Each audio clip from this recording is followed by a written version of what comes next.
morning, good day, or good evening. Gary Parker here. Going to play a little bit more with some SVG stuff, so I'm glad you could join me. And here I am on slide 6 of this presentation. And again, if you aren't sure how to get here, there's a link below in the description on YouTube of this video, and that should take you to my home page here for this project, where I have links out to some Mozilla developer tutorials and references and a little art show somebody put on. Check it out and then take a peek here. I'm in my slideshow and I just jumped over until I get to slide 6. So I'm going to play with lines and arcs today. And they're part of paths, and I'll extend that in the next talk to Bezier curves, which are like kind of the peak of what I'm doing here, I think. They're pretty amazing. They blow my mind. I first discovered them, I think, around this time I started teaching college, when I get to go to a talk from, let's see, what was it? Somebody from the automotive industry was talking about how in the design of bodies of cars they use SVG, not SVG, I lied, Bezier curves to blend curves together. So we'll take a look at that later. Anyway, this is about lines and arcs. And so first, arcs. I have a link out here to Mozilla Developer Tutorial, which I highly recommend going to. It jumps down to the arcs part of the paths page, and they define what an arc is. The paths command has a bunch of different things you can do, moving to a certain spot and drawing lines, and each of these things has two options. The uppercase uses absolute coordinates and the lowercase uses relative. So the absolute, the big letter is an actual coordinate on the page, and the little letter means it's a dx dy to get places. You can see that here at the end. So I'll show an example of that later. And then they just goes through this example picture here. So the nice thing about Mozilla developers, they show what it looks like and they show the code that makes it. And they give some examples of how each of the different parameters of these path objects work. And so I'm just going to explain a little bit of this right now. So over here, I can blow this image up by clicking on it, and then you could zoom in on it, Control+ if you wishes. The main two parameters I want to talk about for the arc that are the toughest ones to wrap one's mind around are what's called the large arc sweep and the flag sweep. Sorry, the large arc flag and the sweep flag. And the large, notice this one has a 1, says, hey, draw the big version of this. And then for a sweep of 0, if I switch large to 0, so that says do the smaller one. And the way the arc works is you give it basically 2 points and an x radius and a y radius and a few other parameters, and it, based on those 2 points and the radii that you gave it, it attempts to plot the circle. Now the interesting thing is, for most points that you pick and radii that you pick, there are 4 solutions to that system. So then the large flag and the sweep flag decide which of the 4 you should draw. So large is pretty straightforward. If it's a 0, it's not large. If it's a 1, it is the large version of that. And the sweep is the direction. So a sweep of 0 means plot using an angle in the standard positive direction, which would be counterclockwise. And if it's a 1, that means switch the direction to sweep it out counterclockwise. So if we take, for example, the large sweep 0, starting with this as the starting point here, it's going to want to do the large version of the arc, not the small, and it's going to want to run the angle in a positive direction. So from this point to that point down here, positive would be counterclockwise coming around like that. And then similarly, from this point to that point, sweeping out with an angle, this would be moving counterclockwise through the arc. On the other hand, if you say not large, but sweep 1 from this point, that moves the angle in a negative direction, so you sweep clockwise on the small version of the solution, If you have large set to 1 and sweep set to 1, then that's going to give you the clockwise version and the large arc. And if you switch any of those, then it'll jump to the other curve. So I have this particular thing set up in CodePen here. Oh no, what happened to my CodePen link? Try it again, there it goes. So here's that in CodePen where you can edit it. And again, CodePen's a great place to be. I'm just going to demo this on a different, let's see, I'm going to copy that and go to a different account. CodePen's a great place. I go here for inspiration sometimes where people post different things they've built using HTML, CSS, JavaScript, and other web type things, and just kind of look at their code, say, wow, how do they do that? Anyway, so here am I logged in at the moment? I think I am.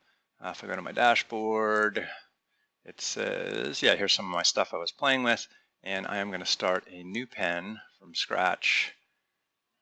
Lied, didn't want to do that. I wanted to take the other Gary Parker's pen and throw it in here. Okay, so at the moment, notice this one said Gary Parker, the previous one said G Parker. I have two different versions of me on here for fun, kind of like the teacher and the student. You can just edit this here, and eventually it's going to ask you to save, in which case you probably want to fork it. So bottom right, I'm going to fork this to get this into my account, and then I can play with it. And we'll zoom in just a little bit. So I have the parameters that you plug in here, and so we have and all of the path parameters require you to start somewhere. And so you move somewhere first, and then you plug in the rest. So the first point is prior to the arc command, and these are the parameters of the arc command. So it wants an X radius, a Y radius, axis of rotation, so you can tilt the whole thing. Do you want the large flag? Do you want to go clockwise or counterclockwise? And then where's your endpoint? So this one right here has radius of 50 for X and Y, and it starts at the point 50, 20, and ends at the point 50, 80. So here's 50, 20 right there, and there's 50, 80 right here. And remember, the coordinate system is like how we read, Y goes down positively. I did add a little CSS here just to get this to display like a code block, and otherwise I don't really need that, so I'm going to maximize the editor. And just other thing, if your view came in as the default here, then I recommend changing to either the left or right panel. All right, so I like this one right here. The top is just the HTML that sets it up, and then eventually we get to the SVG object here. And inside the SVG, I have a couple of comments about what I'm doing. Here I'm explaining a little bit about the view box above.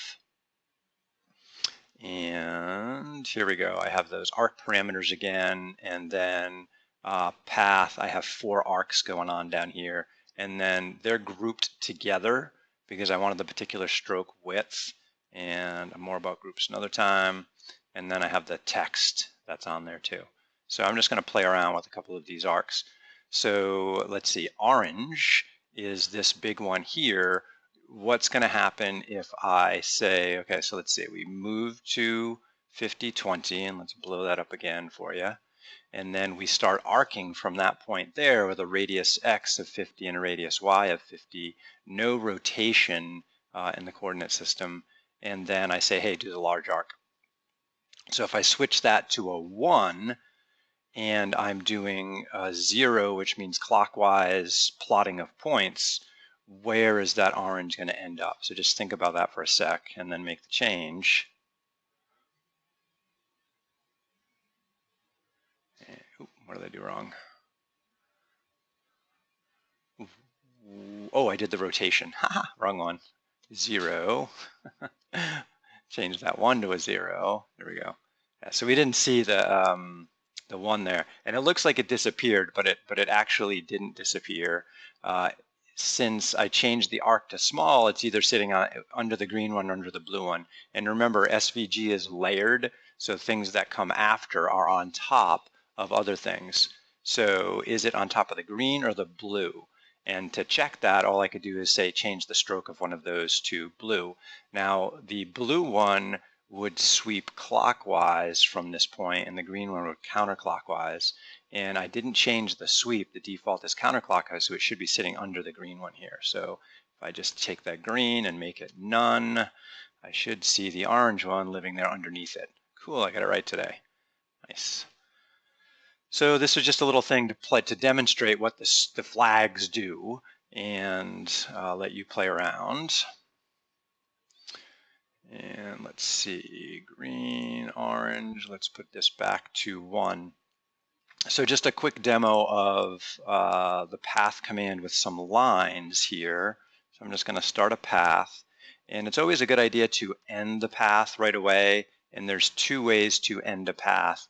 You can just do a / greater than, and I mentioned this in the previous one, or you can have a closing path tag, which is less than / path. So there's the short way up here and the long way right here. And are there reasons you might want to do one over the other? The answer is yes, there are. And I might go over that in an extra video near the end, at the end. So path command requires a couple things. You need a D to define the path. And then it's always a good idea to decide on a fill and a stroke. And I think the default for a path is the fill is black and there's no stroke.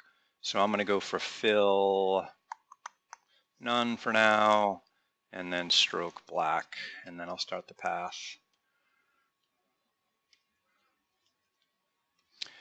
So a path command inside the definition of the path should always move somewhere, and you can move relatively or absolutely. The first one, unless there's something else going on the page, like a transformation, is going to start at 0, 0. And so it kind of doesn't matter whether you do an absolute position, capital M, or a relative position, do IDX with a lower M. So I'm going to start, let's see, we'll show where 0, 0 is on this screen, because it might not be obvious. And then from there, I think I'll draw a line. And so the line would be the endpoint of the line based on wherever you were before. So I'm going to head over to x equals 100, y equals 0, and see where that puts us. And so you can see there I have a line from the origin over to the across the x-axis. And to show the y-axis, I could, from here, I could move back to the origin, 0, 0, and then draw a line keeping x at 0. Let's jump y down to 100. And we can see what that looks like. All right, now if you zoom in here, you'll see there's a slight disconnect at the origin there, and that's just due to the way I'm capping my lines. And so there's a whole line cap thing you could look at inside the tutorial, but that's beyond what I want to do right now. If you change the fill to something, let's see, like suppose I wanted to fill red, you can see that is anything going to happen? It's not filling that today. Okay. So sometimes you will get a fill on a path like this depending on how you went about drawing it, but this time I'm not. Interesting. All right. Let's see. Other things you can do with a path is, now mine's kind of disconnected because I have this jump in the middle here. But if instead I got rid of that and then tried to go with a line from the end here down there. Okay, so now it's going to do a cover there because I have something that's not disconnected, it's connected. And then you can get back to where you started with a capital Z, says, hey, return me home, please. And that'll draw that in there. Interestingly, that's kind of covering stuff up. So I have a couple options. If I didn't want to cover stuff up, I could move this back underneath stuff, or I could add some transparency to it. And there's a command called fill, a parameter called fill opacity that I could throw in here just for fun. And let's set that to like 50%, so 0.5. And then it'll be partially see-through, which is kind of fun. So you can blend arcs and paths. So let's say instead of this line coming across for the diagonal, I wanted an arc there. I could just say, okay, give me an arc. And for the radius there, what would I like to choose? How about a radius of, I don't know, 80 for each direction, and we'll do no rotation, and we'll do the, let's see, I think I want the small arc here, and then I want to go counterclock, no wait, I want to go clockwise here, so that would be a 1. And then I want to end up at 0, 100. Yeah, that's what I wanted to do. Cool. Nice. So you can blend lines and arcs together. There's also line options for just moving horizontal, where you just say, hey, go this direction horizontal, or just go this direction vertical, or this amount vertical. And you could read about that in the Mozilla developer.